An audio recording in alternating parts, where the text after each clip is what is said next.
हाँ, तो मैं इस वीडियो में आपको पढ़ाऊंगा मोल प्रभाज। मोल फ्रैक्शन क्या होता है, इसे हम अणु भिन्नांक भी कहते हैं। तो दो चीजों से इसे जानते हैं, अणु भिन्नांक और मोल प्रभाज। क्या होता है मोल प्रभाज? किसी विलयन का मोल प्रभाज जो होता है वो विलेय के मोल प्रभाज और विलायक के मोल प्रभाज के योग के बराबर होता है। तो ये तो समझ में आ गया कि विलयन का मोल प्रभाज क्या है, कि विलेय के मोल प्रभाज और विलायक के मोल प्रभाज के बराबर, यानी योग को हम विलयन का मोल प्रभाज कह दिए। तो विलेय का मोल प्रभाज क्या होता है? तो विलेय का मोल प्रभाज होता है, हमने एक सूत्र लिखा है कि equal to small N upon small N plus capital N. और विलायक का मोल प्रभाज क्या होता है कि capital N upon capital N plus small N. जहां हमने बताया है कि एन क्या है, स्मॉल एन क्या है, विलेय के मोलों की संख्या है, और कैपिटल एन क्या है कि विलायक के मोलों की संख्या है। आपको पता है कि विलयन का निर्माण विलेय और विलायक से होता है, तो विलयन का मोल प्रभाज भी इन्हीं दोनों के योग के बराबर होगा। तो विलेय के मोलों की संख्या और विलायक के मोलों की संख्या स्मॉल एन और कैपिटल एन है। तो अगर हम विलेय का मोल प्रभाज को परिभाषित करें तो इसमें हमने बताया है कि विलेय का मोल प्रभाज उसके मोलों की संख्या, किसके मोलों की संख्या? विलेय के, उसके मतलब विलेय के मोलों की संख्या तथा विलयन के मोलों की संख्या का अनुपात रेशियो होता है। यानी स्मॉल एन क्या है? विलेय के मोलों की संख्या। तो उसी को यहाँ हमने परिभाषा में लिख दिया कि विलयन के उसके मोलों की संख्या बटे विलयन के मोलों की संख्या, यानी small N plus capital N को क्या लिख रहे हैं? विलयन। क्यों? क्योंकि ये विलेय भी है स्मॉल एन, और कैपिटल एन क्या है? विलायक है। तो दोनों को भाई विलेय और विलायक हम विलयन कह सकते हैं ना, तो उसी को लिखे हैं कि विलेय के मोलों की संख्या बटे विलयन के मोलों की संख्या का क्या होता है? अनुपात होता है। वैसे अगर विलायक का मोल प्रभाज हम परिभाषित करें तो क्या बोलेंगे कि किसी विलायक का मोल प्रभाज उसके विलायक की मोलों की संख्या तथा विलयन के मोलों की संख्या का अनुपात होता है। तो इसी को हम परिभाषा में लिख देंगे। और आपको बता दें कि मोल बराबर क्या होता है? भार बटे अणु भार। तो उसी तरह यहाँ पे विलेय के मोलों की संख्या अगर बोलेंगे तो इसको क्या लिख देंगे? स्मॉल एन बराबर स्मॉल डब्ल्यू बटे स्मॉल एम, और कैपिटल एन बराबर कैपिटल डब्ल्यू बटे कैपिटल एम। तो स्मॉल डब्ल्यू क्या है? विलेय का भार है। जैसे मान लीजिए कि हमने चीनी लिया, ठीक है, एक बीकर में, तो पानी हमारा क्या हो गया? विलायक हो गया, ठीक है, और इसमें चीनी क्या हो जाएगा? विलेय हो जाएगा। तो विलेय का भार क्या है? मान लीजिए इसमें कितना ग्राम हम विलेय डाल रहे हैं विलेय में, मान लीजिए 20 ग्राम भार हो गया। तो ग्राम क्वेश्चन में दिया रहेगा, भार मतलब क्वेश्चन में दिया रहेगा। अब विलेय का अणुभार हम निकालेंगे, तो चीनी का अगर निकालना होगा तो चीनी का हम अणुभार निकालेंगे, ठीक है। वैसे अगर विलायक जल का रहेगा तो जल का अणुभार निकालेंगे, कि जल का अणुभार कितना हो जाएगा? 18 हो जाएगा। H2O यानी 2 हाइड्रोजन, और ऑक्सीजन का कितना होता है? 16। तो 2 और 16 कितना हो गया? 18। अभी क्वेश्चन लगाएंगे तो अच्छा चीजें क्लियर होंगी। तो क्या हो जाएगा कि विलायक में देखेंगे तो विलायक का भार बटे विलायक का अणुभार, यानी जो विलेय पदार्थ उसमें घुल रहा है उसका भार दिया रहेगा कि हम चीनी में 2 ग्राम पानी में 2 ग्राम चीनी डाल रहे हैं। तो वहां क्या हो गया? चीनी का विलेय का भार दिया हुआ और उसका अणुभार हम निकालेंगे। वैसे ही जल का भी अणुभार हम निकालेंगे। तो ये इसको नोट कर लीजिए। हाँ, तो अब इस पे आधारित कुछ सवाल देखते हैं। कह रहा है 5 मोल HCl को 15 मोल जल में मिलाया गया। विलेय तथा विलायक दोनों के मोल प्रभाजों की गणना करें। तो आपको फार्मूला लिखवाया गया है कि विलेय का मोल प्रभाज क्या होता है और विलायक का मोल प्रभाज क्या होता है। तो 5 मोल HCl है, तो 5 मोल है, अमाउंट क्या है हमारा? कम है, तो वैसे ही हो गया, क्या हो गया? ये विलेय हो गया। और 15 मोल यानी इसकी मात्रा अधिक है, तो ये हमारा क्या हो जाएगा? विलायक हो जाएगा।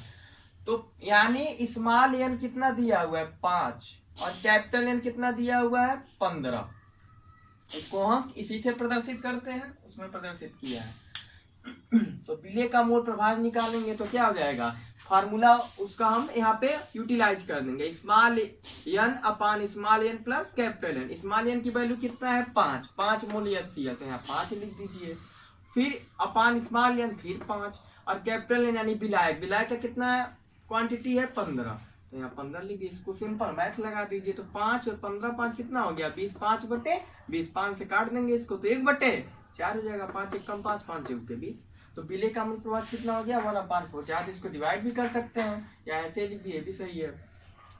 विलायक का मूल प्रभाज क्या होता है, तो capital N upon capital N plus small N. Capital N की वैल्यू यानी विलायक, विलायक का मूल प्रभाज, अरे सॉरी विलायक कितना दिया है क्वांटिटी 15 मोल, तो 15 लिख दीजिए अपान 15 और प्लस स्मॉल एन कितना है 5।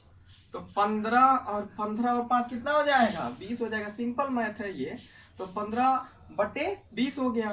तो काट दीजिए इसको 5 से, तो 5 आई 15 और 5 चौक के 20, तो 3/4 यही आपका आंसर हो जाएगा। तो सिंपल है ये। तो क्वेश्चन सिंपल दिया था तो हमने फार्मूले पे रख दिया और इसका उत्तर निकाल लिया। हाँ, तो अगला क्वेश्चन हम देखते हैं। 120 ग्राम कास्टिक सोडा को 216 ग्राम जल में घोला गया। विलेय तथा विलायक दोनों के मोल प्रभाजों की गणना करें।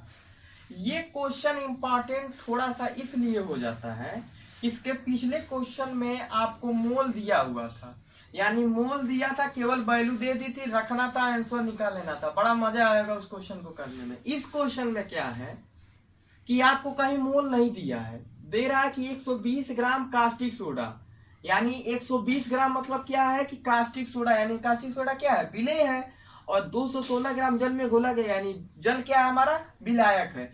तो विलेय की मात्रा यानी भार कितना है 120 ग्राम। मैं बोला कि क्वेश्चन करूंगा तो वहां ज्यादा समझ में आएगा।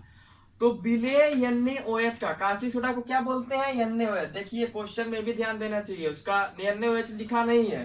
तो कास्टिक सोडा अगर आप सामान्य नाम नहीं जानते, सोचने लगे कि NaOH का इसका फार्मूला क्या होगा, तो कास्टिक सोडा मतलब NaOH। तो विलेय NaOH का भार यानी स्मॉल w बराबर कितना है 120 ग्राम। 120 ग्राम हमने लिख दिया। आपको पता है कि n बराबर स्मॉल w बटे स्मॉल m होता है, और हमको विलेय का मोल प्रभाज कैसे निकालेंगे, कह रहे हैं विलेय तथा विलायक के मोल प्रभाज की गणना करिए। तो विलेय का मोल प्रभाज हम कैसे निकालेंगे कि हमको ये फार्मूला लगाना पड़ेगा ना, स्मॉल n अपान small n plus capital n। इसके लिए क्या है कि हमको n की वैल्यू चाहिए और कैपिटल M की वैल्यू चाहिए, जो कि क्वेश्चन में आपको दिया नहीं हुआ है। तो हमको पता है कि स्मॉल m बराबर क्या होता है w बटे स्मॉल m। तो w 120 ग्राम दिया, 120 ग्राम हमने लिख दिया। अब इसका अणुभार निकालेंगे, NaOH का यम क्या होता है अणुभार ही होता है। तो कैसे निकालेंगे, सोडियम का कितना होता है अणुभार 23, तो 23 हमने यहाँ लिख दिया है। ऑक्सीजन का कितना होता है 16, 16 लिख दिया। हाइड्रोजन का 1, इसको जोड़ेंगे तो कितना आएगा 40। तो अब क्या करेंगे कि W 120, तो 120/40। अब इसको हम काट देंगे तो क्या हो जाएगा 0 से 0 कट गया, 4 तिहाई 12, तो कितना आ गया n बराबर 3 मोल। यानी हमको n की वैल्यू पता चल गई। कैसे पता चल गई कि भार को, उस विलेय का भार को उसके अणुभार से भाग दे दिया है, डिवाइड कर दिया, तो हमको स्मॉल n निकल गया। अब हमको क्या चाहिए कैपिटल N चाहिए। तो ठीक ऐसे इसमें भी करेंगे। कैपिटल N हमारे H2O का भार कितना दिया है 216 ग्राम, 216 ग्राम हमने लिख दिया। अब जल का अणुभार निकालेंगे। क्यों निकाल रहे हैं, क्योंकि कैपिटल M बराबर कैपिटल W बटे कैपिटल M होता है। तो भाई जब कैपिटल W की वैल्यू पता है तो कैपिटल M की वैल्यू निकालने के लिए हम इसके अणुभार को क्या करेंगे डिवाइड कर देंगे। 18 हो गया, 18 से इसको डिवाइड कर दीजिए, डिवाइड करके देख लीजिएगा कितना आया 12 आया। अब हमको कैपिटल N पता चल गया, स्मॉल n पता चल गया, तो विलेय और विलायक का मोल प्रभाव नहीं निकालेंगे। उसके बाद इतना के बाद तो पहला क्वेश्चन ही हो गया। तो क्या हो जाएगा विलेय का मोल प्रभाव बराबर स्मॉल n बटे small n plus capital N। Small n की वैल्यू कितना है 3, तो 3 रख दिए, स्मॉल n 3, तो 3 रख दिए, कैपिटल N 12, 12। अब सिंपल मैथ लगा दीजिए, 3 12 3 18 ना 15, तो 3/15, तो क्या हो गया 3 5 15, तो 1/5 हो गया। विलायक का मूल प्रभाव निकाल लेंगे तो क्या हो जाएगा स्मॉल n बटे small n plus capital N बटे capital N plus small n। तो क्या हो जाएगा कैपिटल N 12, तो 12/12 प्लस 3, तो 12/15। तो इसको काट दीजिए, 3 चौके 12, 3 5 15, कितना हो गया 4/5। यही हमारा क्या हो जाएगा आंसर हो जाएगा। तो इस क्वेश्चन को थोड़ा ध्यान से समझिएगा। हाँ तो बच्चों अब इस पे हम तीसरा क्वेश्चन देखते हैं। 4 मोल एसीटोन को 6 मोल क्लोरोफॉर्म में घोला गया। एसीटोन का मोल प्रभाव ज्ञात करिए। क्वेश्चन को जरा पढ़िए। कह रहा है 4 मोल एसीटोन है, 6 मोल क्लोरोफॉर्म है। एसीटोन का मोल प्रभाव ज्ञात करिए। पिछले दोनों क्वेश्चन में स्पष्ट पूछा था कि विलयन का मोल प्रभाव ज्ञात करिए, या विलय का मोल प्रभाव ज्ञात करिए, या विलाय का मोल प्रभाव ज्ञात करिए। इसमें क्या पूछ दिया? एसीटोन का मोल प्रभाव ज्ञात करिए। तो आप पूछेंगे एसीटोन, बहुत बच्चे के दिमाग में आ गया हो गया कि एसीटोन का पूछ रहा है, इसका मतलब एसीटोन इसमें क्या है? विलायक है। विलायक है, 4 मोल है और ये 6 मोल है, तो जो कम है वो क्या होता है? विलेय होता है। तो स्पष्ट है, यहाँ विलेय न लिखकर क्या लिख दिया? एसीटोन लिख दिया। हल्का सा क्वेश्चन घुमाया, अब आप सोचे क्या पूछ दिया। तो 4 मोल हमारा मतलब क्या है? विलेय का मोल प्रभाव पूछ रहा है, सिंपल है। तो स्मॉल एन बराबर क्या है? 4 मोल विलेय है, तो स्मॉल एन 4 हो गया। कैपिटल एन कितना दिया है? 6 मोल दिया है। एसीटोन का मोल प्रभाव पूछ रहा है, यानी विलेय का मोल प्रभाव पूछ रहा है। अगर विलेय का पूछता तो डायरेक्ट फार्मूला लगा देते। बस आप इसमें पता करना है कि कौन विलेय है कौन विलायक है, तो आपको सिंपल, तब से हम चिल्लाते आ रहे हैं, जो कम हो विलेय है, जो अधिक है वो विलायक है। सिंपल कॉन्सेप्ट है। तो एसीटोन का मोल प्रभाव बराबर क्या हो जाएगा? स्मॉल एन बटे small N plus capital N. तो स्मॉल एन की वैल्यू 4, तो 4 रख दिए, 4 प्लस कैपिटल एन कितना है? 6, तो 6 रख दिए। दोनों को सिंपल मैथ लगा दीजिए। 4 बटे 6 4 10, 4 बटे 10। उसके बाद 2 से काट दिए, 2 दूना 4 और 2 बचे 10, 2 बटे 5। ये हमारा क्या हो जाएगा? आंसर हो गया। अब आपको होमवर्क में दे रहा हूं, 2 क्वेश्चन है। 50 ग्राम नमक को 126 ग्राम जल में घोला गया, विलयन के मोल प्रभावों की गणना करें। यानी आपको इस क्वेश्चन में विलय का भी मोल प्रभाव निकालना है और विलायक का भी मोल प्रभाव निकालना है, दोनों का मोल प्रभाव निकालना है। अब देख लीजिएगा, इसमें कहीं मोल नहीं दिया हुआ है, तो यानी जो मैंने सेकेंड क्वेश्चन लगाया था उसी के आधार पर क्वेश्चन लगेगा कि आप क्या करेंगे कि एन की वैल्यू निकालेंगे स्मॉल डब्ल्यू बटे स्मॉल एम, ऐसे कैपिटल एन की वैल्यू निकालेंगे। दूसरा क्वेश्चन क्या है कि 2 मोल कैल्शियम कार्बोनेट को 10 मोल जल में घोला गया, जल के मोल प्रभाव की गणना करें। सेम ऐसे ही क्वेश्चन ये भी है। अब इसमें आपको देखना है कि जल हमारा इसमें क्या है, विलेय है कि विलायक है। तो बाकी अब नेक्स्ट वीडियो में पढ़ेंगे। धन्यवाद।